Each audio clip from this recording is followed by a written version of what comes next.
Chapitre 44. Le tremblement de terre.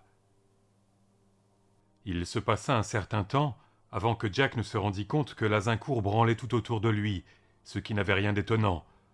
Les événements le transportaient. En un sens, il ne se trouvait pas du tout à l'Azincourt, ni à Point Venuti, ni dans le comté de Mendocino, ni en Californie, pas plus dans les territoires américains que dans ces autres territoires. Mais il y était quand même, ainsi que dans une infinité d'autres mondes, et en tous à la fois. Jack n'occupait pas non plus simplement un seul endroit de tous ces mondes. Il était partout en eux, parce qu'il était ces mondes.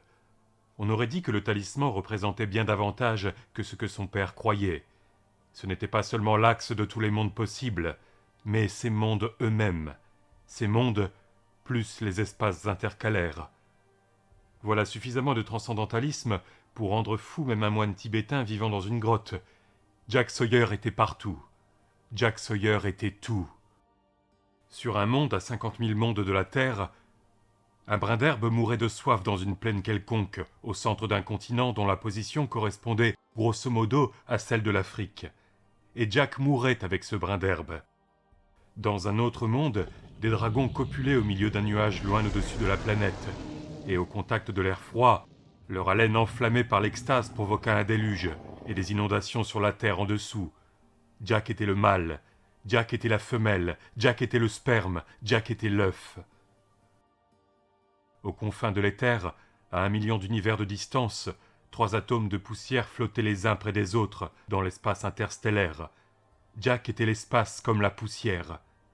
Des galaxies se dévidaient autour de sa tête, tels de longs rouleaux de papier, et le destin perforait chacune d'elles, suivant des motifs aléatoires, les transformant en bandes de pianolas macroscopiques qui joueraient n'importe quoi, du ragtime aux hymnes funèbres.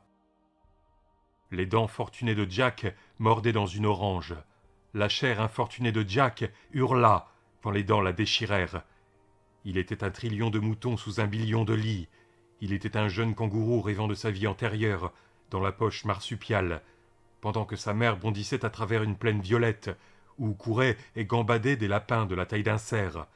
Il était un jambon sur pied au Pérou, et aussi des œufs dans un nid, sous l'une des poules du poulailler que Buddy Parkins nettoyait dans l'Ohio. Il était la poudre de fiente dans le nez de Buddy Parkins, comme il était les poils vibratiles qui feraient bientôt éternuer Buddy Parkins. Il était cet éternuement, il était les germes dans cet éternuement, il était les atomes au sein des germes, et à l'intérieur des atomes, il était les tachyons qui remontaient le temps, vers la grande conflagration, au début de la création. Son cœur bondit, et 1000 soleils flamboyèrent en autant de novas. Il aperçut un Google de moineaux dans un Google de monde, et prédit la chute ou le bien-être de chacun. Il mourut dans la géhenne des puits de mine des territoires. Il vécut sous la forme d'un virus gris pâle dans la cravate des The Ridge. Il courait vent arrière en des endroits reculés. Il était... Oh, il était Dieu. Dieu, ou quelque chose de si approchant que cela ne faisait aucune différence. « Non !» hurla Jack avec terreur. « Non, je refuse d'être Dieu. Je vous en prie, je refuse d'être Dieu.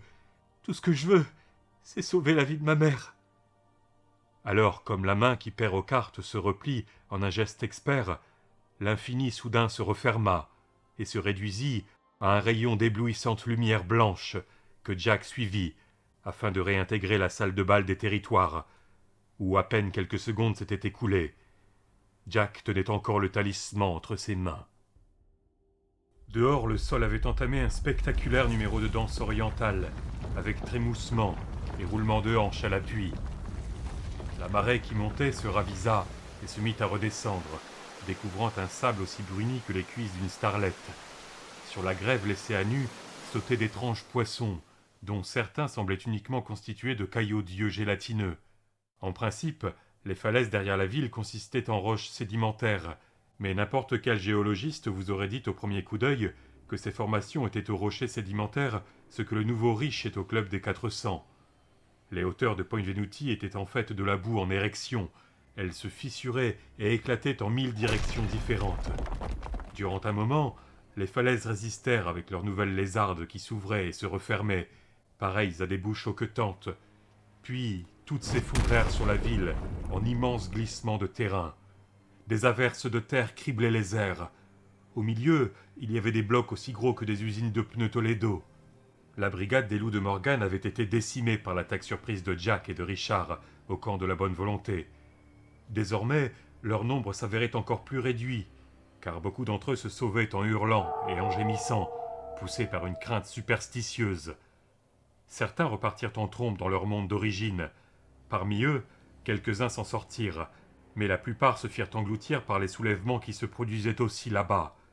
L'épicentre de cataclysmes similaires courait de cet endroit à travers tous les mondes, comme poinçonné par la sonde creuse d'un géomètre.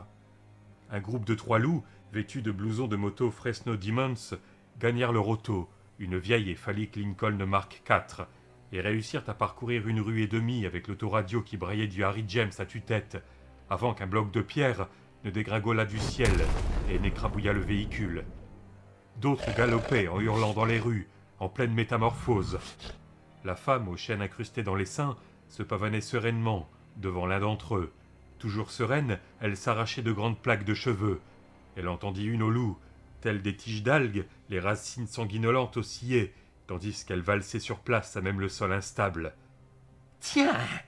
cria-t-elle avec un sourire serein. « Un bouquet pour toi !» Pas du tout serein, lui, le wolf lui arracha la tête d'un simple coup de dent et s'enfuit à toutes jambes. Jack étudiait l'objet de sa capture, retenant son souffle comme un gosse qui a attiré une timide créature des bois et lui donne à manger dans sa main. Ça scintillait au creux de ses paumes, croissant et décroissant tour à tour. « Avec mes battements de cœur, songea-t-il.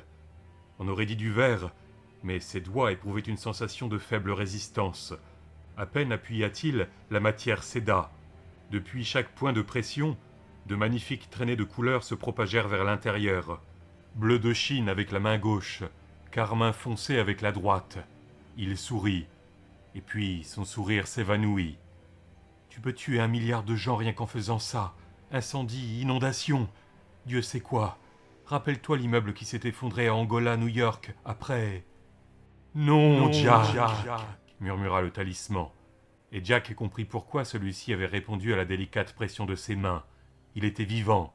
Bien sûr que oui. Non, Jack, tout ira bien, tout ira bien, et toutes sortes de choses iront bien. Et seulement la foi, sois loyal, tiens bon, surtout, ne flanche pas maintenant. Paix en lui, ô paix combien profonde, arc-en-ciel, arc-en-ciel, arc-en-ciel, se dit Jack, et de se demander s'il pourrait jamais se décider à lâcher ce superbe bibelot. Sur la plage, en deçà des planches, Sunlight Gardener s'était jeté à plat ventre et piaillait de terreur, les doigts plantés dans le sable mou. Morgan tituba vers lui comme un ivrogne et lui arracha le radioémetteur de l'épaule. « Restez à l'intérieur !»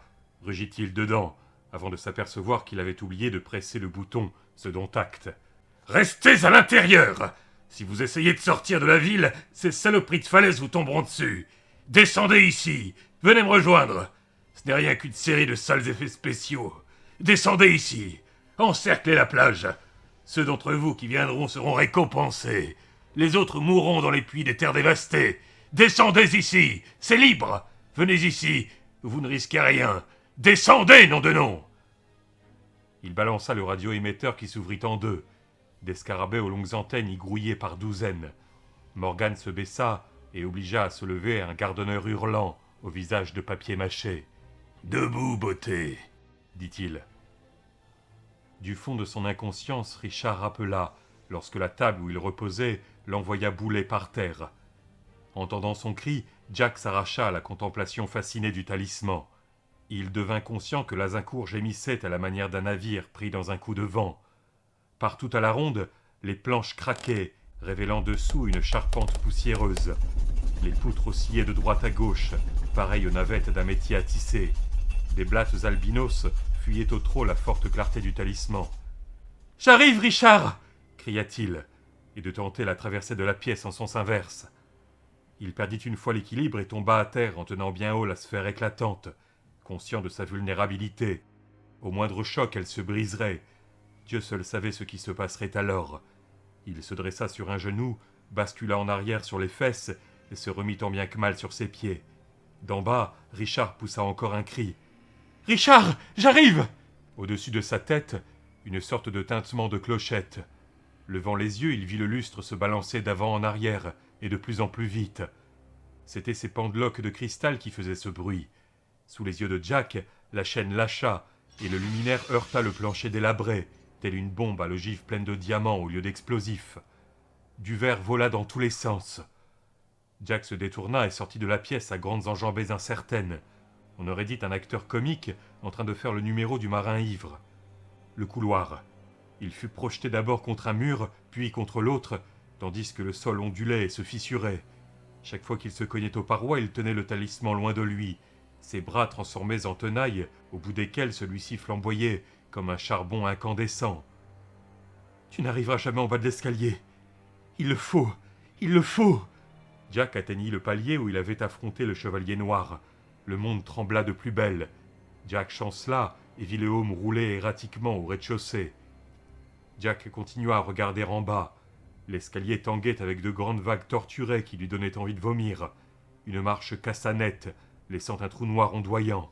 « Jack ! J'arrive, Richard !»« Impossible que tu descendes cet escalier. Impossible, mon petit vieux. Il le faut, il le faut !» Tenant le précieux et fragile talisman entre ses mains, Jack se lança dans une volée de marche qui ressemblait à un tapis volant pris dans une tornade. L'escalier se souleva, le propulsant vers le même trou par où était tombé le home du chevalier noir. Jack hurla et chancela en arrière au bord de l'abîme, serrant de la main droite le talisman contre sa poitrine et tâtonnant derrière lui avec la gauche. Tâtonnant dans le vide, ses talons perdirent leur appui et se balancèrent au-dessus du néant. Il s'était écoulé 50 secondes depuis le début du tremblement de terre.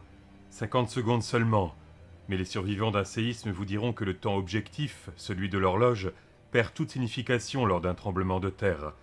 3 jours après celui de Los Angeles en 1964, un reporter de télévision demanda à un rescapé qui se trouvait près de l'épicentre combien de temps avait duré la secousse. « Elle dure encore !» répondit calmement le rescapé. 62 secondes après le début du séisme, la quasi-totalité des Highlands de Point Venuti résolut de se plier au destin de se transformer en Lowlands. Le tout s'affaissa sur la ville avec un floc boueux, laissant un unique piton de roche légèrement plus dur qui pointait en direction de l'Azincourt tel un doigt accusateur.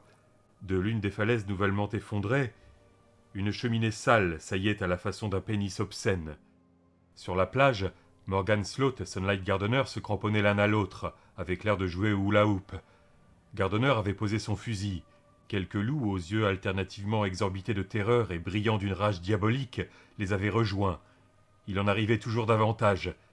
Tous avaient fini ou entamé leur métamorphose. Leurs vêtements pendaient en lambeaux. Morgan en vit un se précipiter à plat ventre et se mettre à mordre le sol mouvant, comme si celui-ci était un ennemi qu'on pouvait tuer. Morgan contempla cette folie, puis n'y pensa plus. Une camionnette portant les mots « Wild Child » écrits sur ses flancs, avec un lettrage psychédélique, fonçait à bride abattue à travers Point Venuti Square, là où des enfants mendiaient jadis à leurs parents des ice cream et des insignes aux armes de l'Azincourt.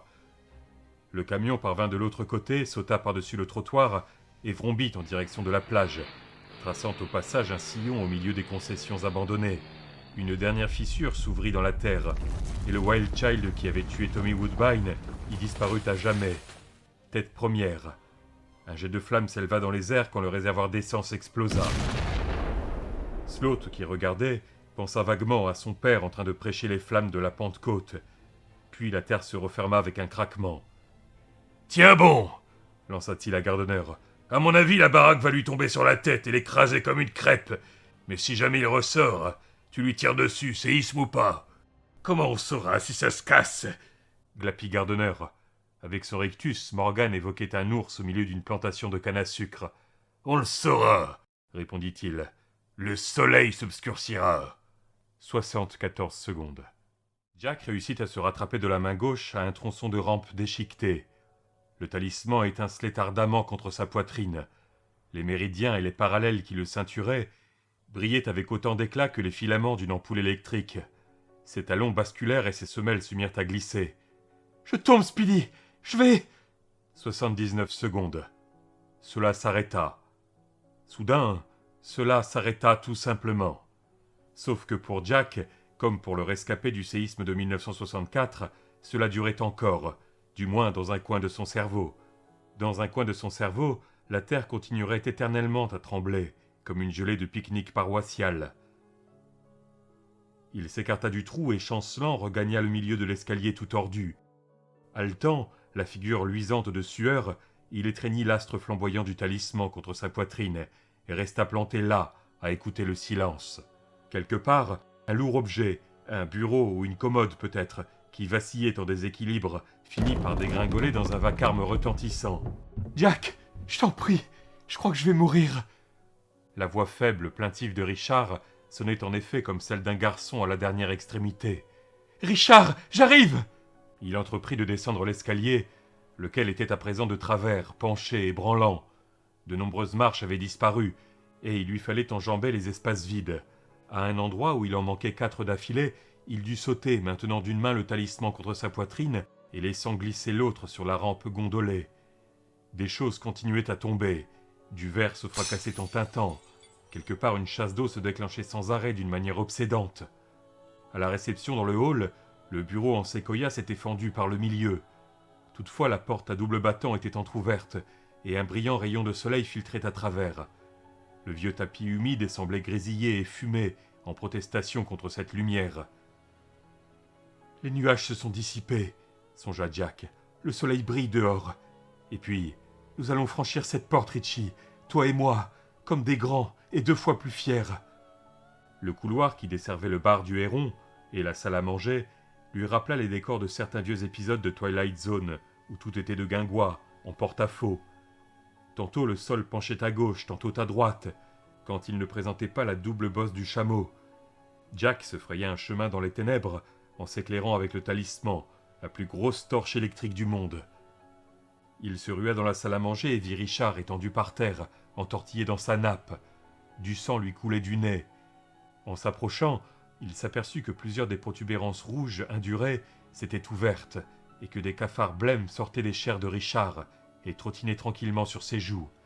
Sous ses yeux, il y en eut même un qui s'extirpa de son nez. Richard cria, un cri faible, pitoyable et plein de gargouillis, et s'y raccrocha désespérément. C'était le cri de quelqu'un à l'agonie. Sa chemise faisait des creux et des bosses sous l'action des intrus. Jack trébucha sur le plancher déjeté, et l'araignée se balança dans la pénombre, jetant son venin à l'aveuglette dans les airs. « Sale voleur !» baragouina-t-elle de sa voix géniarde, bourdonnante d'insectes. « Oh, espèce de sale voleur! Remets-le à sa place! Remets-le à sa place !» Sans réfléchir, Jack leva le talisman. Celui-ci projeta une pure lumière blanche, celle du spectre, et l'araignée noircit et se racornit. En une seconde, celle-ci se transforma en un minuscule bout de charbon fumant, qui oscilla lentement dans le vide, avant de s'arrêter net. Pas le temps de bâiller aux corneilles devant ce prodige, Richard était en train de mourir. Arrivé à sa hauteur, Jack s'agenouilla près de lui et rabattit la nappe comme on fait d'un drap. « J'ai fini par y arriver, vieux !» murmura-t-il en s'efforçant d'ignorer les cafards qui s'échappaient de la chair de Richard. Il leva le talisman, réfléchit, puis le posa sur le front de son ami. Celui-ci brailla misérablement et se contorsionna pour se dégager. Jack plaqua un bras en travers du torse décharné de Richard et l'immobilisa sans trop de mal. Il s'éleva une terrible puanteur quand les cafards grillèrent sous l'action du talisman. Et maintenant, il restait quelque chose à faire, mais quoi ? Englobant la pièce du regard, il eut l'œil tiré par le boulard vert qu'il avait laissé à Richard, la bille qui se transformait en miroir magique dans l'autre monde. Juste à ce moment-là, celle-ci roula spontanément de 2 mètres, puis s'arrêta. Elle roula, oui. Elle roula parce que c'était une bille, et qu'il appartenait à la bille de rouler. Les billes étaient rondes, et le talisman aussi. La lumière se fit dans son esprit tournoyant. Tenant Richard, Jack roula lentement le talisman sur toute la longueur de son corps. Dès qu'il eut atteint le torse, Richard cessa de se débattre. Jack pensa qu'il avait dû s'évanouir, mais un rapide coup d'œil lui prouva le contraire. Richard le dévisageait avec une lueur d'étonnement. et les pustules de sa figure avaient disparu. Les protubérances rouges s'estompaient. « Richard !» cria-t-il en éclatant de rire comme un fou. « Hé Richard, regarde ça! Boina fait joujou !» Utilisant sa paume, Jack roula lentement le talisman sur le ventre de Richard. Le talisman étincelait de tous ses feux, chantant une harmonique pure, sans parole, de santé et de guérison. Une fois à hauteur de l'entrecuisse, Jack réunit les jambes grêles de Richard et fit rouler le talisman dans le sillon ainsi formé jusqu'aux chevilles. Le talisman passa du bleu vif au rouge sombre, puis au jaune et au vert tendre d'un pré en juin. Enfin il redevint blanc. « Jack !» chuchota Richard. « C'est là ce que nous sommes venus chercher. »« Oui, c'est beau, » dit Richard, qui marqua un temps d'hésitation. « Je peux le tenir ?» Jack éprouva un brusque pincement de jalousie et garda un moment le talisman contre lui. « Non, tu pourrais le casser. En plus, il est à moi. Pour lui, j'ai traversé tout le pays et combattu les chevaliers. Tu ne l'auras pas. C'est à moi. À moi. Ah !» Soudain, le talisman dégagea un froid terrible entre ses mains, et durant un instant plus terrifiant pour Jack que tous les tremblements de terre de tous les mondes existants ou à venir, il devint d'un noir gothique. Sa lumière blanche s'était éteinte. Dans ses profondeurs menaçantes, mortifères, il distingua l'autel noir. Au sommet des tours en poivrière, des clochetons et des pignons. Sur les toits, des coupoles qui saillaient pareilles à des verrues, chargées de sourdes malignités. Les symboles kabbalistiques virevoltaient, loups, corbeaux et emblèmes sexuels contrefaits. « Serais-tu le nouvel Azincourt, alors ?» chuchota le talisman. « Même un gamin peut remplacer tout un hôtel s'il le veut. » La voix vibrante de sa mère résonna dans sa tête. « Si tu refuses de le partager, Jackie, si tu n'es pas capable de risquer le paquet pour ton ami, alors tu peux aussi bien rester là où tu es. Si tu n'es pas capable de partager le prix, de risquer le coup, ne prends même pas la peine de rentrer à la maison. Les gosses entendent cette merde toute leur vie, mais quand l'heure est venue de s'engager ou de la fermer, ce n'est pas tout à fait pareil, n'est-ce pas? Si tu ne peux pas le partager, laisse-moi mourir, vieux, parce que je ne veux pas vivre à ce prix. » Subitement, le talisman parut peser très lourd, le poids d'un âne mort. Il n'empêche que Jack le souleva et le déposa dans les mains de Richard. Malgré ses doigts blancs et squelettiques, Richard le tenait facilement, et Jack comprit que cette sensation de poids n'était que le fruit de son imagination, d'un désir dénaturé et morbide. Lorsque le talisman émit à nouveau sa glorieuse lumière blanche, Jack sentit ses propres ténèbres intérieures se dissiper. Il lui vint subrepticement à l'esprit que la propriété d'un objet ne peut s'exprimer qu'en termes de libre renonciation, et puis même cette pensée lui échappa. Richard sourit, et ce sourire le transfigura. Jack avait déjà vu Richard sourire plusieurs fois, mais il émanait de ce sourire une paix qui lui était inconnue, une paix qui dépassait son entendement.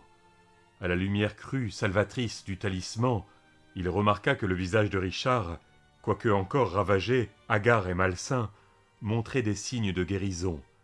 Ce dernier berçait le talisman dans son giron, tout en souriant à Jack, avec des yeux brillants. « Si c'est l'express pour Seabrook Island, » énonça-t-il, « je pourrais prendre une carte d'abonnement, à condition que nous sortions un jour d'ici. Tu te sens mieux ?» Le sourire de Richard rayonnait du même feu que le talisman. « Le mieux du monde, » dit-il. « Maintenant, aide-moi à me lever, Jack. » Jack s'apprêta à le prendre par l'épaule. Richard lui tendit le talisman. « Vaut mieux que tu prennes ça d'abord, » expliqua-t-il. « Je suis encore faible, et il veut revenir avec toi, je le sens. » Jack récupéra le talisman et aida Richard à se relever. Celui-ci lui passa le bras autour du cou. « Tu es prêt, vieux ?»« Ouais, » acquiesça Richard. « Prêt, mais je crois que la route de la mer est coupée, Jack. Il me semble avoir entendu la plateforme s'effondrer pendant le grand chambardement. »« Nous sortons par la grande porte, » dit Jack. « Même si Dieu jette une passerelle sur l'océan, des fenêtres d'ici à la plage, je sortirai quand même par la grande porte. Nous ne squattons pas cet endroit, Richie. Nous partons en tant que clients. J'ai le sentiment d'avoir payé plus que ma part, qu'en penses-tu » Richard tendit une main maigre, paume vers le ciel. Quoique en régression, des taches rouges flamboyaient encore dessus. « Je crois qu'il nous faut attaquer, » déclara-t-il. « Top là, Jackie !» Jack fit claquer sa paume contre celle de Richard, après quoi tous les deux repartirent en direction du hall d'entrée, Richard avec un bras autour du cou de Jack. À mi-couloir, Richard fixa avec des yeux ronds le tas de ferrailles rouillées. « Sapristi, qu'est-ce que c'est ?»« Des boîtes de conserve, dit-il en souriant. « Jack, au nom du ciel, qu'est-ce que c'est ?»« Aucune importance, Richard, coupa Jack. S'il rigolait et gardait encore le moral, une tension nouvelle s'emparait de son corps. Le tremblement de terre était à la fois fini et pas fini. Morgan devait les attendre à présent, ainsi que Gardner. Aucune importance, advienne que pourra. Quand ils atteignirent le hall, Richard contempla avec épatement l'escalier, le bureau cassé, les trophées et les fanions en désordre. La tête empaillée d'un ours brun avait le museau planté dans un casier à courrier, comme pour renifler une bonne odeur, du miel peut-être. « Oh là là !» s'écria Richard. « Il s'en est fallu de peu que tout s'écroule. » Jack entraîna Richard vers la porte d'entrée et observa son appréciation presque gourmande du mince ray de lumière. « Es-tu vraiment prêt, Richard ?»« Oui. Ton père est dehors. »« Non, impossible. Il est mort. Ce qui est dehors, c'est... comment tu dis ? Son double. » « Oh !» Richard hocha la tête. Malgré la proximité du talisman, il paraissait de nouveau épuisé. « Oui. Il va y avoir de la bagarre. Je ferai ce que je peux. Je t'adore, Richard. » Richard esquissa un sourire las. « Moi aussi, je t'adore, Jack. Maintenant, allons-y, avant que je craque. » Sloat croyait réellement tout contrôler. La situation, bien sûr, mais aussi, chose plus importante, ses réactions. Il y croyait dur comme fer, jusqu'à ce qu'il vit son fils, manifestement faible et malade, quoique encore bien en vie, ressortir de l'hôtel noir, avec un bras passé autour du cou de Jack Sawyer et la tête appuyée contre son épaule. Sloat croyait aussi définitivement contrôler ses sentiments envers le rejeton de Phil Sawyer. C'était sa rage antérieure qui lui avait fait manquer Jack, d'abord au pavillon de la Reine, puis dans le Midwest. Seigneur, celui-ci avait traversé l'Ohio sain et sauf. Or, l'Ohio était la porte à côté d'Horace, cette autre forteresse de Morgan. Mais sa fureur l'avait amené à se conduire de manière incontrôlée, et le gamin lui avait filé entre les doigts. Morgan avait donc contenu sa rage, mais à présent celle-ci se ranimait avec une liberté mauvaise et débridée, comme si on arrosait de kérosène un feu qui couvait. Son fils toujours vivant, et son fils bien-aimé à qui il voulait transmettre la souveraineté des mondes et des univers, s'appuyait sur l'épaule de Sawyer. Et ce n'est pas tout. Chatoyant et flamboyant telle une étoile tombée à terre, le talisman se trouvait entre les mains de Sawyer. Même de sa place, Sloat pouvait le sentir. On aurait dit que le champ gravitationnel de la planète s'était soudain renversé, tirant son corps vers le bas, mettant son cœur à rude épreuve, et que le temps s'accélérait, desséchant sa chair, obscurcissant sa vue. « Ça fait mal !» gémit Gardner à ses côtés. La plupart des loups qui, après le séisme, s'étaient regroupés autour de Morgan, à présent se sauvaient en titubant, les mains devant le visage. 2 d'entre eux vomissaient à n'en pouvoir mais. Morgan éprouva un moment de flottement, et puis sa rage, son exaltation et la démence qui se nourrissait de ses rêves de suzeraineté, de plus en plus grandioses, toutes ces choses eurent raison de sa maîtrise de soi. Il porta ses pouces à ses oreilles et les enfonça profondément à l'intérieur, au point de se faire mal. Puis il tira la langue et agita les doigts à l'intention de monsieur Jack Sawyer, le sale petit con condamné à mort. Un instant plus tard, ses incisives supérieures s'abaissèrent à la façon d'une herse et lui tranchèrent le bout de la langue. Sloat ne s'en aperçut même pas. Il attrapa Gardner par son gilet pare-balles. Le visage de celui-ci était décomposé par la peur. « Les voilà! Il l'a, Morgan! Monseigneur, nous devons fuir! Nous devons fuir !»« Abat-le !» cria Morgan à la figure de Gardner. Sa langue blessée projetait une fine brume sanglante. « Abat-le, espèce de gospeliste bidon! Il a tué ton garçon! Abat-le, lui et son foutu talisman! Vise entre ses bras et détruis-le !» Sloat se mit alors à danser au ralenti devant Gardner en faisant d'horribles grimaces, les pouces de nouveau accrochés aux oreilles, ses doigts gigotant de chaque côté de sa tête, sa langue mutilée entrant et sortant de sa bouche, à la manière de ces serpentins du Nouvel An qui se déroulent avec un cornement de trompette. Il avait l'air d'un enfant meurtrier, hilar et effrayant en même temps. « Il a tué ton fils! Venge ton fils! Abats-le! Abats-le! Tu as abattu son père! Maintenant, tue-le !» « Ruel !» articula rêveusement Gardner. « Oui, il a tué Ruel! C'est le plus méchant fils de garce qui ait jamais vu le jour! Tous les garçons, axiomatiques! Mais il... Il se tourna face à l'hôtel noir et réajusta son Witherby à l'épaule. Jack et Richard arrivaient en bas du perron disloqué et s'apprêtaient à descendre la grande allée, qui, encore plate quelques minutes auparavant, évoquait désormais une sorte de dallage défoncé. Dans le viseur Jenkins, les deux gamins paraissaient aussi gros que des caravanes. « Abat-le » beugla Morgan. Il ressortit sa langue sanguinolente et d'un ton hideusement triomphant émit une onomatopée enfantine. « Adadadadadadada » Ses pieds chaussés de mocassins, Gucci crasseux, martelaient le sol. L'un d'eux atterrit en plein sur le bout de langue coupé et l'enfouit davantage dans le sable. « Abat-le ! Abat-le » hurla Morgan. Le canon du Witherby décrivit de minutieux cercles, comme la fois où Gardner se préparait à tirer sur la bouée en forme de cheval. Puis il s'immobilisa. Jack portait le talisman contre sa poitrine. La ligne de mire cadrait son halo circulaire flamboyant. La balle du 360 le heurterait de plein fouet, le faisant voler en éclats, et le soleil s'obscurcirait. « Mais avant, songea Gardner, je verrai exploser la poitrine du plus méchant des méchants garçons. »« C'est comme s'il était mort, » murmura Gardner, en commençant à presser la détente du Witherby. Avec un gros effort, Richard leva la tête et eut les yeux éblouis par un reflet de soleil. Deux hommes, l'un avec la tête légèrement inclinée, l'autre qui semblait danser. Un nouvel éclair de lumière et Richard comprit. Il comprit. Et Jack regardait ailleurs. Jack regardait du côté des rochers où gisait Speedy. « Jack, regarde » hurla-t-il. Jack se retourna surpris. « Quoi ?» Tout se passa très vite. Jack resta complètement en dehors du coup. Richard vit et comprit ce qui se passait sans qu'il pût jamais l'expliquer à Jack. Le soleil se refléta à nouveau sur le viseur du tireur. Le rayon réfléchi frappa cette fois le talisman, qui le renvoya directement à l'expéditeur. Voilà ce que Richard raconta après à Jack. Mais c'était comme si on disait que l'Empire State Building comportait quelques étages. Loin de seulement réfléchir le reflet de soleil, le talisman l'amplifia et renvoya un ray épais de lumière pareil aux rayons de la mort des films de SF. Cela ne dura qu'une seconde, mais les rétines de Richard restèrent impressionnées pendant près d'une heure, d'abord en blanc, puis en vert, en bleu, et enfin, comme la sensation s'estompait, en jaune citron rappelant le soleil. « C'est comme s'il était mort !» murmura Gardner. Puis son viseur se remplit d'un feu ardent. Les épaisses lentilles optiques éclatèrent. Du verre fumant en fusion pénétra dans l'œil droit de Gardner. Les balles explosèrent dans le magasin du Witherby, déchiquetant sa partie médiane. Des éclats de métal amputèrent la majeure partie de la joue droite de Gardner.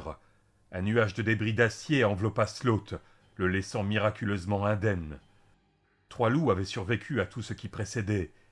2 d'entre eux prenaient actuellement leurs jambes à leur cou. Le 3e gisait mort sur le dos, fixant le ciel.